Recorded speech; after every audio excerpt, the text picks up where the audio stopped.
কিছু ভালো লাগা আর ভালোবাসার প্রতিশ্রুতি দিয়ে একটা সম্পর্ক গড়ে উঠেছিল। তখন আকাশ ছোঁয়ার স্বপ্ন ছিল না, ছিল না কোনো বাড়তি চাহিদা। তখন আমরা সুখ কিনতাম 2-5 টাকায়। ছিল নিখাত একটা ভালোবাসা। 5 টাকার ফুচকা বাগ করে খাওয়া ছিল, 1 টাকার চকলেট দাঁতের টুকরো করে স্বাদ বিনিময় ছিল, সাইকেলের প্যাডেলেই বিশ্বরূপ দর্শন ছিল। ভালোবাসা বিনিময়ে চিঠি ছিল, নতুন বছরে কার্ড ছিল, ভালোবাসা দিবসে গোলাপ ছিল, উপহারে গীতাঞ্জলি সঞ্চয়িতা ছিল, অভিমানে গান ও কবিতা ছিল। এখন উড়োজাহাজে মেঘেরও উপর দিয়ে উড়ে যায়। দামি দামি চকলেট তো খাওয়া হয়, তবে ভাগ করার সময় হয় না।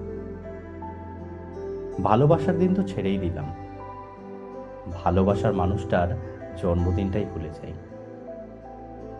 এখন উপহার আসে বড় বড় ব্র্যান্ডের শোরুম থেকে। এখন আর অভিমান ভাঙানোর সময় হয় না। বেকার ছেলের হাত ধরে বাড়ি ছেড়ে বেরিয়ে আসা মেয়েটাকে টাকার গরম সহ্য করতে হয়।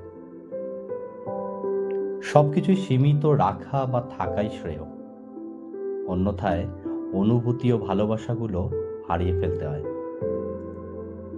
একটা উপলব্ধি তো করতে পেরেছি, আর যাই হোক, টাকায় সুখ কেনা যায় না, যাবেও না। টাকায় না, মনে প্রাণে যেন রাজা হয়ে রানীর সাথে বাকি জীবনটা ভালোবাসায় বাঁচতে পারি।